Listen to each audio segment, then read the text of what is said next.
আমার বউকে বলবো রেগে গেলেন তো হেরে গেলেন, সংসার করতে চাইলে তাড়াতাড়ি ফোন দাও আমাকে। শুধু আমার না, হুট করে রেগে যাওয়াটাই হচ্ছে ধ্বংসের মূল। আমি তাকে ভুল বুঝেছিলাম, তার কথা আমি শুনিনি। উনি অনেকভাবে আমাকে অ্যালার্ট করেছে, সম্পর্ক থাকা অবস্থায় আমাকে লাইভ করে করে অ্যালার্ট করেছে অনেক। আসসালামু আলাইকুম, আপনাকে স্বাগতম আজকের আরও একটি নতুন ভিডিওতে। এবার সংবাদ সম্মেলনে প্রিন্স মামুন মোহনাকে নিয়ে এমন কিছু বিস্ফোরক মন্তব্য করলেন যা জানলে আপনি রীতিমতো অবাক হয়ে যাবেন। চলুন সঙ্গে প্রথমে একটি ভিডিও দেখে আসি, তারপর আমি এই বিষয়ে বিস্তারিত আলোচনা করবো। দর্শক, ভিডিওটি প্লে করার আগে আপনার কাছে ছোট্ট একটি রিকোয়েস্ট, এখনও যারা আমাদের চ্যানেলটি সাবস্ক্রাইব করেননি, নিত্য নতুন ভিডিওর আপডেটগুলো পেতে চ্যানেলটি সাবস্ক্রাইব করে আমাদের সঙ্গেই থাকুন। তো চলুন সঙ্গে আমরা প্রথমে একটি ভিডিও দেখে আসি। আমার বউকে বলবো রেগে গেলেন তো হেরে গেলেন, সংসার করতে চাইলে তাড়াতাড়ি ফোন দাও আমাকে। শুধু আমার না, হুট করে রেগে যাওয়াটাই হচ্ছে ধ্বংসের মূল, যে কোনো মানুষের জন্য। আমি খুবই কৃতজ্ঞ, আমাকে বের করে নিয়ে আসছে আমার ওয়াইফ। এত রাগী আসলে, আমার ফিমেল ভার্সন তো, আমার যেমন অনেক বেশি রাগ, ওরও সেম অনেক রাগ, অনেক রাগ, অনেক অনেক। আমি বলে বুঝাতে পারবো না, আমি অবাক হয়েছি ওর রাগ দেখে, যে ও আমার বৃহস্পতিবার বলতেছে তুমি রবিবার বের হয়ে যাবা, আর রবিবার দ্বারাই আমার বিরোধিতা করতেছে, কঠিন বিরোধিতা, যে না ওকে জামিন দিবেন না, ওর জামিন যেন না হয়। তার মানে ও কতটা জিদ্দি, কতটা জিদ ওর মধ্যে আমি বুঝে গেছি। সেম টু সেম আমার সেকেন্ড ভার্সন, মেয়ে ভার্সন। আচ্ছা মামুন, আপনাকে অনেকে এই কোশ্চেনটা আমি করতাম, অনেকে বলছিল আপনার ধ্বংসের মূল কারণ হচ্ছে আপনার অতিরিক্ত রাগ বা জিদ। শুধু আমার না, হুট করে রেগে যাওয়াটাই হচ্ছে ধ্বংসের মূল, যে কোনো মানুষের জন্য। এটা হুট করে রেগে যাবেন আপনি, মাত্রা অতিরিক্ত রেগে যাবেন, ধ্বংস হয়ে যাবেন। আমি যে জেল খাটলাম, এত ঝামেলা হলো, এত কিছু হইলো, শুধুমাত্র আমি রেগে যাওয়াতে। হুট করে মোহন আমাকে দেখলাম, আমার সাথে 2-4 দিন ভালো ছিল, দেখলাম আমাকে ব্লক মেরেছে, তখন আমি সেন্টি খেয়ে গেছি, আমি রেগে গেছি, যখন আমি জীবন রাখবো না, দিয়ে দিব, মরে যাবো, দেবদাস হয়ে গেছিলাম ওই টাইমে। সো ওই টাইমে ও এসে আবার বলছে তোর ভিউ ব্যবসা করতে চাস, ভিউ কমে গেছে, মিডিয়ায় ভাইরাল হতে চাস, এটা ওটা সেটা। তখন আমার খুব খারাপ লাগছে বিষয়টা, যে আমি সুইসাইড করতে যাচ্ছি, আমি মরে যাচ্ছি, আমার জীবন সেখানে থাকবে না, সেখানে ভাইরাল হয়ে কীভাবে, ভিউ ব্যবসা কি হবে? আমি ভিউ ব্যবসা করি না আসলে, টাকার লোভী হলে আমি প্রতিদিন কন্টেন্ট করলে আমার টাকা মানুষকে খরচ করতে হবে না, কন্টেন্ট ক্রিয়েশন অনেক টাকা, আপনার 1 লাখ করে ভিডিও দিলেও অনেক টাকা আসবে। আমার বউকে বলবো রেগে গেলেন তো হেরে গেলেন, সংসার করতে চাইলে তাড়াতাড়ি ফোন দাও আমাকে। আচ্ছা, আমি মোহনাকে বলছিলাম যে মোহনা, তুমি আমার নাম যদি মামলা করো, আমি তোমার বিপক্ষে আমি লয়ারও দাঁড়া করাবো না, আমি ওটা জাজ করতেই যাবো না, যে আমি প্রমাণ করতেই চাবো না যে আমি নির্দোষ, আমি দোষী। তুমি যদি আমাকে দোষী বলো, আমি গ্রহণ করে নিবো, দ্যাটস ইট। আমি প্রমাণ করতে যাবো না, এই জন্য আমি বলছি যে লয়ার দ্বারা করা যাবে। ও যত এলিগেশনস দিবে সব কিছু মাথা পেতে নিবে, কারণ এখানে থাকলে উনি যেমন চেহারা, আমার আম্মুর চেহারা নষ্ট হয়ে গেছে, আমার বাবার চেহারা নষ্ট হয়ে গেছে, আমার বোনের চেহারা নষ্ট হয়ে গেছে। কেন? আমার টেনশন করছে, দৌড়াদৌড়ি করছে, কোর্টে আসছে, বাসায় গেছে, এখান থেকে আমার বাসায় 1-1.5 ঘন্টার দূরত্ব। সো আমার বাবা মা সবাই তো একটু মুরব্বী, বয়স্ক মানুষ, আমার মা ওয়েল এডুকেটেড না, সো অনেক কিছু বলে ফেলে, অনেক কিছু করে ফেলে, যেটার জন্য অনেক মানুষ কষ্ট পাইছেন হয়তো। সবার কাছে আমি আমার মার হয়ে, আমার পরিবারের হয়ে, সবার হয়ে সরি, মাফ চাই। আমার মাকে কেউ ভুল বুঝবেন না, আমার বোনকেও কেউ ভুল বুঝবেন না। ওনারা খুব সাদা মানুষ, অনেক কষ্ট করছে আমার জন্য, অনেক কষ্ট করছে। আমার মার জন্য যদি আমার জীবন দিয়ে দিতে হয় আমি দিয়ে দিব, আমার চামড়া কেটে জুতা বানায় দিতে হলে সেটা দিতে রাজি আমি। কিন্তু আপনারা কেউ আমার মা বাবাকে নিয়ে উল্টাপাল্টা কথা অনলাইনে বললেন না। আর আমি এতটুকু কথা দিচ্ছি সবাইকে, যে আমার ফ্যামিলির কেউ আর সোশ্যাল মিডিয়াতে আসবে না, আমার মা আসবে না, আমার মাকে আমি সোশ্যাল মিডিয়াতে আনবো। আমার মাকে নিয়ে আমি উমরা করতে যাবো খুব সুন, উমরা করে এসে আমার আম্মু নামাজ কালাম পড়বে, আমার জন্য দোয়া করবে, এতটুকুই আমার মার কাছ থেকে আমার পাওয়া, এতটুকুই চাওয়া, আর কিছু না। আর সারা জীবন আমার ফ্যামিলির জন্য করে যাবো। মামুন ভাই, আপনার সংসারটা তৃতীয় পক্ষের কারণে হচ্ছে ধ্বংস হয়েছে, তৃতীয় পক্ষ নিয়ে কি বলতে চান? একটা কথা বলতে চাই, একটা হজ সমতুল্য সওয়াব পাওয়া যায় যে কোনো ঝগড়াঝাটির মধ্যে, আপনি যদি তৃতীয় ব্যক্তি হয়ে সেটা সমাধান করে দেন, মিলমিশ করে দেন। দেখেন, একটা হজ সমতুল্য সওয়াব দিচ্ছে আপনাকে, তো সেটার বিপরীত যখন আপনি করতেছেন, তার মানে বিপরীতটা কি হবে, কত ভয়ঙ্কর।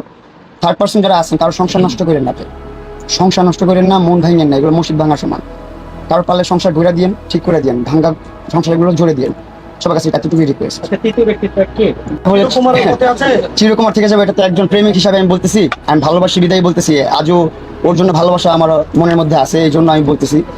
আল্লাহ পাক কতদিনে ভালোবাসা রাখবে, কিভাবে রাখবে, আমাকে সবকিছু আল্লাহর হুকুম, জন্ম মৃত্যু বিয়ে আল্লাহর হাতে, 3টা জিনিস। সো আমি ওকে বিয়ে করছি, ওর সাথে সংসার যদি আল্লাহ পাক রাখে হবে, না রাখলে তো কিছু করার নেই। ওইখানে শুধু বন্ধু না, কারাবাসে আমার বন্ধু না, আমার একটা অনেক বড় একটা পরিবার হয়েছে, এখানে অনেকগুলো ভাই ব্রাদার হয়েছে, অনেকগুলো বড় ভাই হয়েছে, অনেকগুলো বন্ধু হয়েছে, অনেকগুলো ছোট ভাই হয়েছে, অনেক মানুষ আছে এখানে অসহায়। আমি এই কথাটা বলতেছি তাই একটু বলি শর্ট করে, যারা অনেক অসহায়, তারা নিজের ধরেন রিক্সাওয়ালা মানুষ, সেই রিক্সা বিক্রি করে জামিন করছে, সে বের হয়ে যাচ্ছে, যাওয়ার পর গেটের মধ্যে তাকে আটকে রাখে সারাদিন আটকে রাখার পর বলতেছে আপনার একটা মামলা চলে আসে, জানি না সেই সিস্টেমটা কি, তারা বলতেছে PW নামক কিছু একটা। সো ওই লোকটা আবার ব্যাকে চলে আসছে, এখন সে আবার জামিন কিভাবে করবে, তার রিক্সাও শেষ, তার জামিনও শেষ, সে আবার জামিন নেওয়ার জন্য পাগলামি করেছে। সো ওই ফ্যামিলি মেম্বারের জন্য আমার খুব খারাপ লাগতেছে। আমি যারা আছেন প্রফেশনাল লোক, সবার কাছে রিকোয়েস্ট করবো, আপনারা PW রাখেন, আমি বলি না উঠা ফেলে, আমি কোনো রাজনীতি করি না, কোনো রাজনীতির সাপোর্টে আমি নাই, আমি ভাই একা একা চলি, আমার ফ্যামিলি নিয়ে আমি ভালো থাকতে পারি, খুশি, আমি এর বেশি কিছু চাই না। আমি শুধু এতটুকুই বলবো, যাদেরকে আসলে পিডাব্লিউ দেওয়া দরকার তাদেরকে দেন, আর যাদেরকে দেওয়া দরকার না তাদেরকে বের করে দেন। অনেক অসহায় মানুষ আছে, ভাই ব্রাদার মানুষ, ওরা আমার ওইখানে ফ্যামিলি হয়েছে, পরিবার হয়েছে, তাদেরকে নিয়ে একটু কথা বললাম, তাদেরকে পারলে বের করে দেন বা ছেড়ে দেন। অনেকে অসহায় হয়ে যাচ্ছে, একদম সংসার ফ্যামিলি ধ্বংস হয়ে যাচ্ছে, সবার জন্য অনেক মায়া লাগছে আমার। উনি আমাকে কোনো ফোন দেয় না। ওই যে বললাম যে ওনারা জাস্ট হচ্ছে সোশ্যাল সিম্প্যাথি ওনাদের দরকার, সোশ্যাল সিম্প্যাথির জন্য ওনারা অনেক রকমের অ্যাক্ট করে ক্যামেরার সামনে, বাট ক্যামেরার পিছনে ওনাদের পুরাটাই একটা ডিফারেন্ট রূপ। স্যান্ডি শাহকে তো আমি চিনি না, ওনার সাথে তো আমার কোনো পার্সোনাল সম্পর্ক নেই। আমি কেন স্যান্ডি শাহকে নিয়ে আসবো ভারত থেকে মামলা দেওয়ার জন্য? আর স্যান্ডি শাহ আমার কথার পারপাসে কেন আসবে ভারত থেকে? এটা একদম অযৌক্তিক কথাবার্তা না, এগুলো একদম অযৌক্তিক কথাবার্তা। আচ্ছা, লিখনের যে ব্যাপারটা, লিখনকে নিয়ে অনেক কথা হচ্ছে। লিখনের যে ব্যাপারটা, লিখনের সাথে তো আমার কোনো ব্যক্তিগত সম্পর্ক নেই। আমি যখন আপনাদেরকে দেখেছি উনি আমার সাথে এসেছে, উনি সাথে এসে উনি আমাকে যে হেল্প করেছে, ওনার সাথে আমার কোনো ব্যক্তিগত সম্পর্ক নেই। এগুলো নিয়ে অনেক অবান্তর কথা হচ্ছে সোশ্যাল মিডিয়াতে। আমার বাসায় আসলেও থাকলে, ওই যে আপনাকে বললাম যে যেদিন আপনারা এসেছেন ওনার সাথে উনি এসেছেন, আমি ওনার সাথে পার্সোনালি কোনো কন্ট্যাক্ট করিনি। উনি সবার কথা শুনেই হয়তো এসেছে। আমি ব্যক্তিগতভাবে ওনার সাথে আমার কোনো যোগাযোগ হয়নি। না, আমি আর তাকে মাফ করবো না, কারণ 5 মাসে সে অনেকবার একই জিনিস কন্টিনিউসলি রিপিট করতেছে। আমি আর তাকে মাফ করবো না ভাই, সে একজন অপরাধী, তাকে আমি আর মাফ করতে চাই না। এই ব্যাপারে আমি কোনো সিদ্ধান্ত নিইনি, এটা হচ্ছে ফ্যামিলির উপর, আমার ফ্যামিলির সাথে কথা বলবো। আমি তাকে মাফ করবো না, ডিভোর্সের ব্যাপারে সিদ্ধান্ত নিইনি। সংসার করবেন আবার? এটা আমি এখনো বলতে পারছি না, মনে হয় না সংসার কন্টিনিউ করা হবে। এই ব্যাপারে আমি এখনো কোনো সিদ্ধান্ত নিইনি। মনে একটা মানুষের সাথে এতদিন থেকেছি, অবশ্যই তার প্রতি একটা সফট কর্নার কাজ করে, কিন্তু সে যেহেতু অপরাধী, তার অপরাধের দিকটা তো আমার দেখতে হবে। আমি যদি এখন তাকে বারবার অপরাধটা তাকে প্রশ্রয় দিই, সে আরেকটা মেয়ের সাথে আমার পরবর্তীতে যার সাথে সে সংসার করবে, সে সেম জিনিসটা রিপিট করবে। তো আমি চাই না আমার মতো আরেকটা মেয়ের এই ধরনের টেকনিকে থাকার জন্য কি আমি নিজে মায়ের খাবো? আমার মারামারিগুলো তো মিথ্যা না। না, মামুনের ট্রেন্ডিংয়ে থাকার জন্য কি আমি মায়ের খাবো? মানে আমি ফার্স্ট অফ অল আমি কোনো কন্টেন্ট ক্রিয়েটার না। আমি শুরু থেকেই মামুনকে চেয়েছিলাম যে আমাকে যাতে হাইড করে আমি থাকি, বিকজ আমি সোশ্যাল মিডিয়াতে আমি কোনো কাজ করতাম না, আমি যে মডেলিং করতাম, প্রফেশনালি আমি একজন ফ্যাশন মডেল ছিলাম। সো ওই পারপাসে আমি হচ্ছে যখন বিয়ে করি, আমি একটু বিয়ে ব্যাপারটাকে, আমার পারিবারিক ব্যাপারটাকে একটু ব্যক্তিগতভাবে রাখতে চেয়েছিলাম, আমি সোশ্যাল মিডিয়াতে আসতে চাইনি। সো ভিউ কামানোর জন্য এই ধরনের কিছু আমার কোনো পার্সোনাল ইন্টেনশন নেই। ভিউ কামানোর জন্য লাইভে কি আমি মার খাবো? ভাইয়া, মারামারি যেগুলো হয়েছে ওগুলো তার ফেক না, আপনাদের সামনেই হয়েছে। সো এটাই।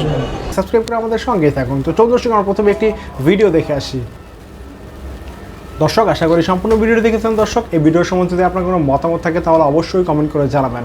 ভিডিওটি ভালো লাগলে এটি লাইক করবেন। দেখা হচ্ছে পরবর্তী কোনো ভিডিওতে। সেই পর্যন্ত সবাই ভালো থাকবেন, সুস্থ থাকবেন।